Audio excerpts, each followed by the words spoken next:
saya Kurna Bosak dari kelas 6 gabungan 1 SIK NIM 18044111397 Fakultas Teknik Komputer Prodi Teknik Informatika dari Universitas Cokro Aminoto Palopo. Saya akan memaparkan sedikit materi tentang informasi geografi. Pertama-tama itu apa itu informasi? Informasi itu merupakan sekumpulan data maupun fakta yang telah diorganisasi atau diolah secara tertentu sehingga memiliki arti bagi penerima, yaitu keterangan atau pengetahuan. Dengan demikian, data merupakan sumber informasi. Informasi dapat juga dikatakan sebuah pengetahuan yang diperoleh dari pembelajaran, pengalaman, atau instruksi. Sedangkan geografi merupakan bidang ilmu yang mempelajari tanah, fitur, fenomena bumi, dan penghuninya, yaitu kita sendiri atau manusia. Geografi adalah disiplin yang mencakup semua yang mencari pemahaman tentang bumi dan kompleksitas manusia dan alaminya. Tidak hanya di tempat benda-benda, tetapi bagaimana hal itu berubah dan menjadi kenyataan. Informasi geografi didefinisikan sebagai sekumpulan data maupun fakta mengenai fenomena bumi, tanah, fitur, dan penghuninya yang telah ditempatkan dalam ruang dan waktu.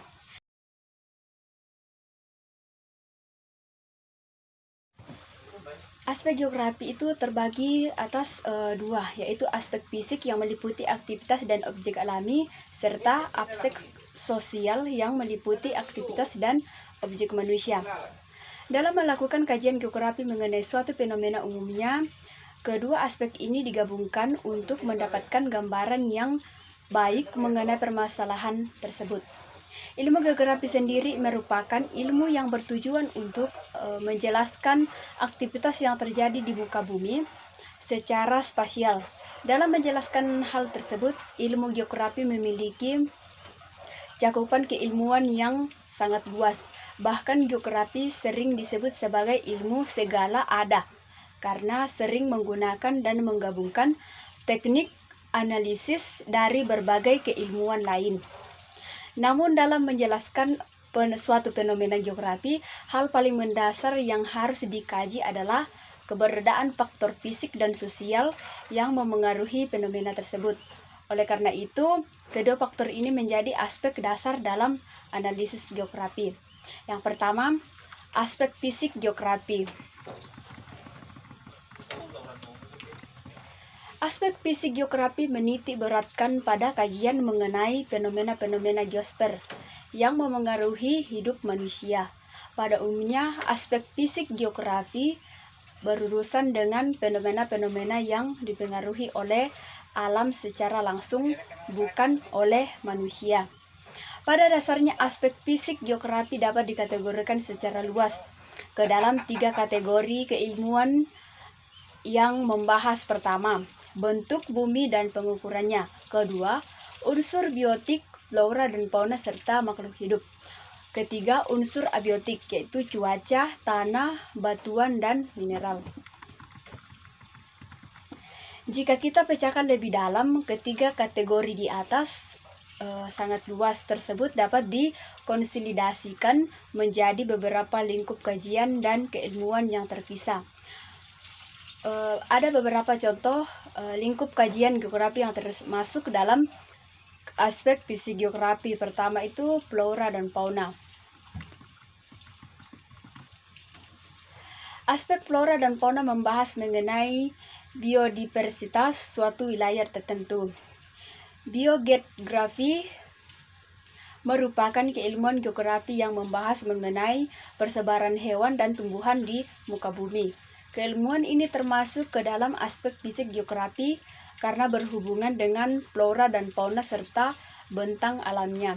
Contohnya, langsung pengaplikasian keilmuan biogeografi adalah ketika para peneliti membuat klasifikasi wilayah biogeografi dunia yang menjelaskan persebaran hewan dan tumbuhan secara global. Secara mikro, kita juga sering melakukan pendataan dan delineasi ekoregion, bioma, serta ekosistem yang ada di suatu negara seperti di negara kita, yaitu negara Indonesia. Yang kedua, cuaca dan iklim. Cuaca dan iklim memiliki pengaruh yang sangat besar terhadap aktivitas suatu wilayah. Contohnya adalah angin fon dan angin muson. Meteorologi membahas mengenai cuaca dan apa-apa saja yang memengaruhi cuaca pada suatu lokasi. Klimatologi membahas mengenai iklim yang ada pada suatu wilayah kita, perbedaan antara cuaca dan iklim. Keilmuan meteorologi dan klimatologi masuk dalam aspek fisik geografi karena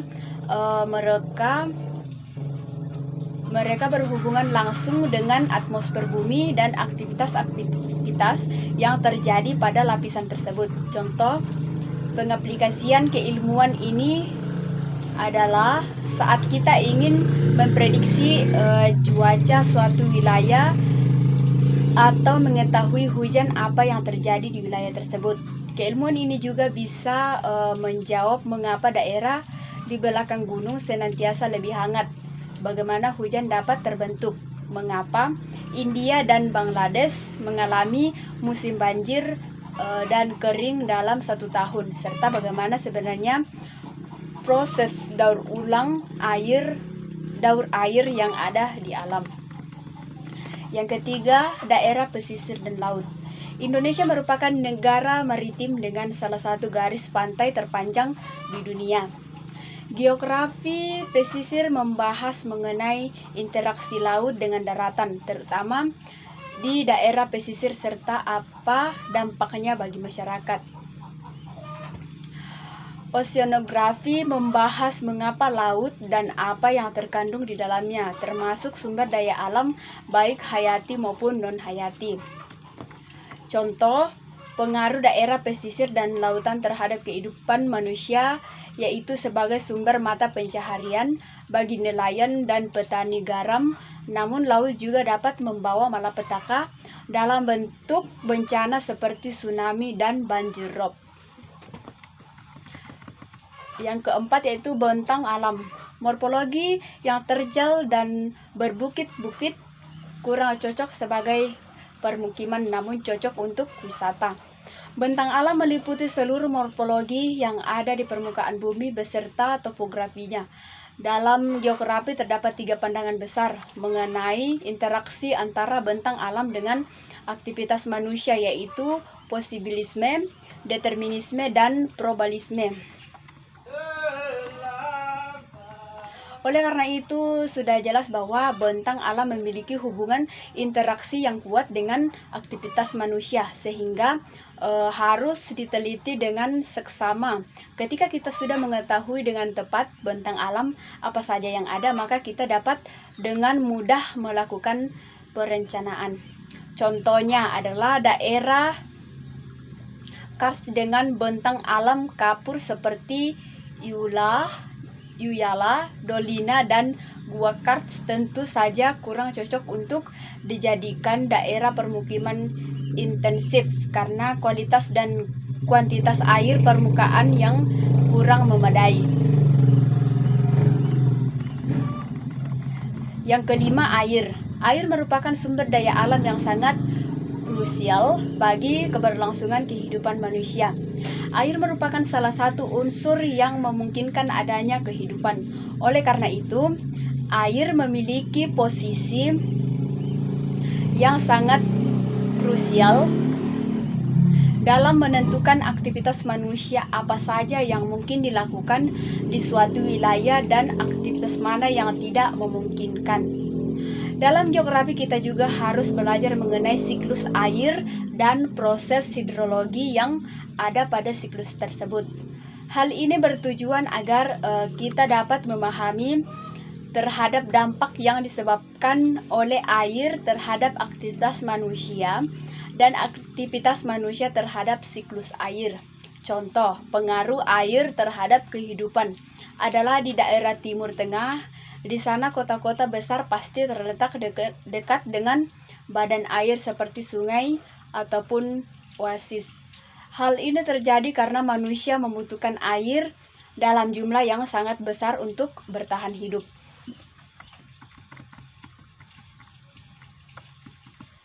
Yang keenam, tanah dan batuan.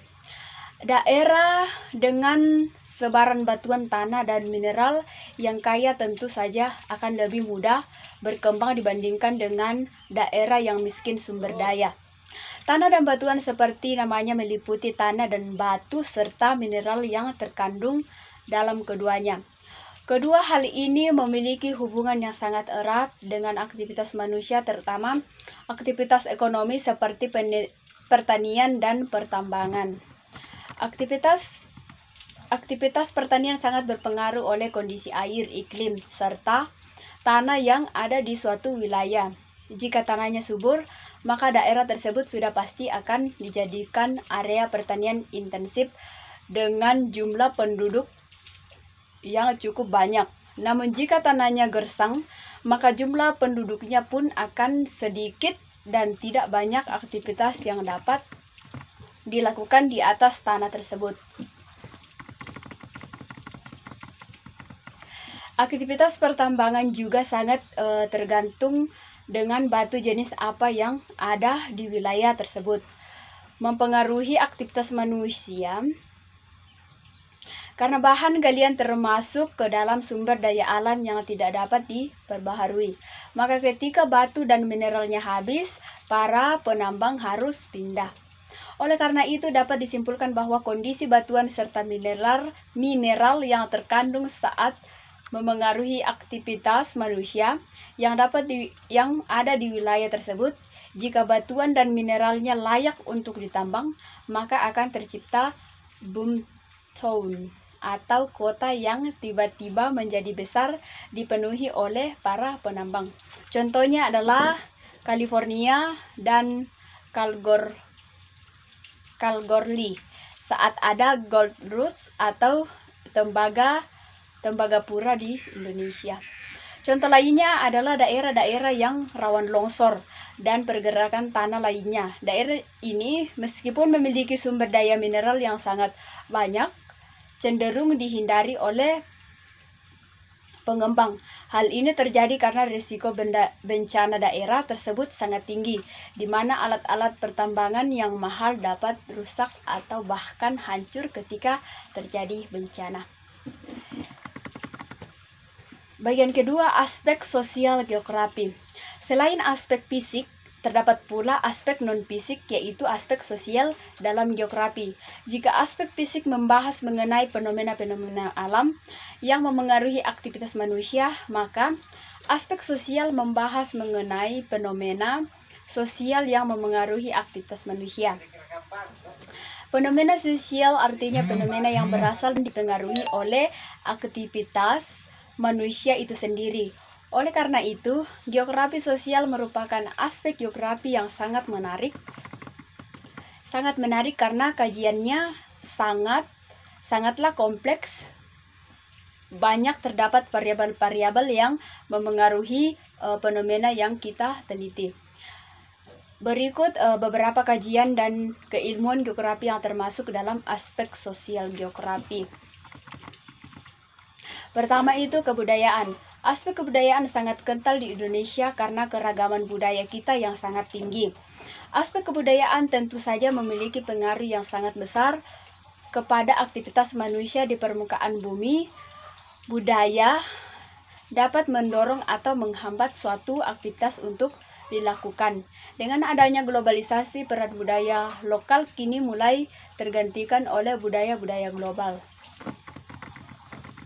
Melihat pentingnya budaya dalam mempengaruhi aktivitas manusia di permukaan bumi, maka kajian mengenai budaya suatu wilayah sangat penting untuk dilakukan dalam penelitian geografi.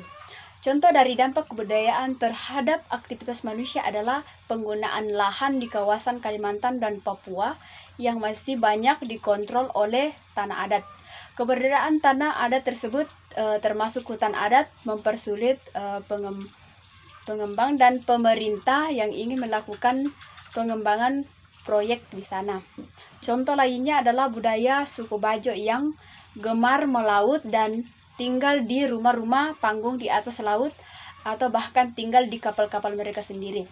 Hal ini mempengaruhi pola aktivitas yang ada di permukaan mereka serta pola aktivitas wilayah sekitarnya. Yang kedua, yaitu geografi politik. Indonesia memiliki letak geografi yang sangat menguntungkan dari segi geopolitik. Hubungan antara negara tentu saja memiliki kaitan yang sangat kuat dengan faktor spasial negara-negara tersebut. Negara yang memiliki kedekatan secara spasial cenderung akan memiliki hubungan yang lebih intens dengan tetangganya. Entah itu hubungan positif seperti Amerika Serikat dan Kanada atau hubungan negatif seperti Korea Utara dengan Korea Selatan.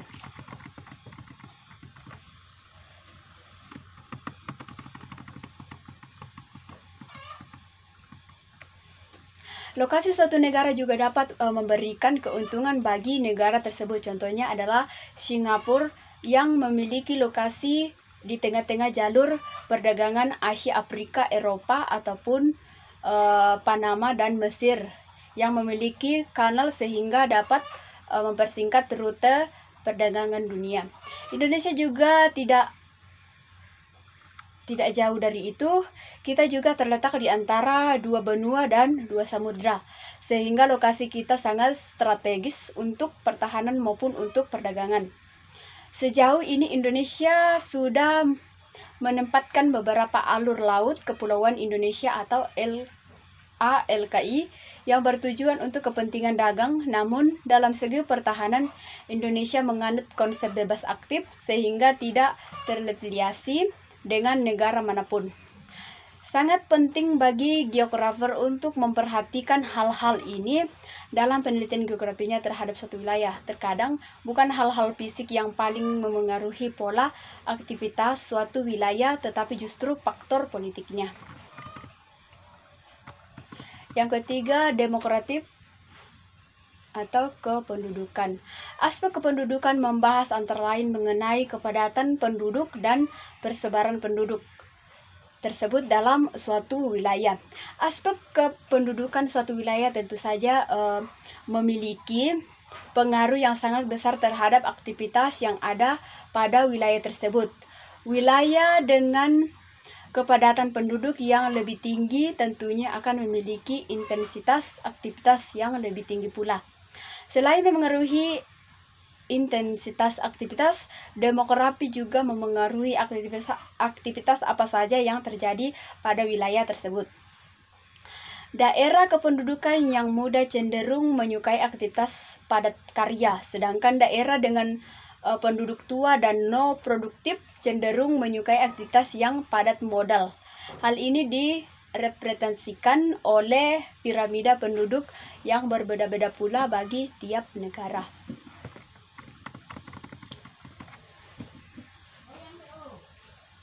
Yang keempat, transportasi dan aksesibilitas. Seiringan dengan majunya suatu wilayah, semakin banyak pula modal transportasi yang tersedia di wilayah tersebut. Kualitas infrastruktur penunjang transportasi pada suatu wilayah juga sangat mempengaruhi pola aktivitas yang terjadi pada wilayah tersebut. Seperti yang kita ketahui, pada teori titik sentral, teori lokasi industri Weber, serta teori struktur kota, semakin mudah diakses suatu tempat, maka semakin berharga tempat tersebut.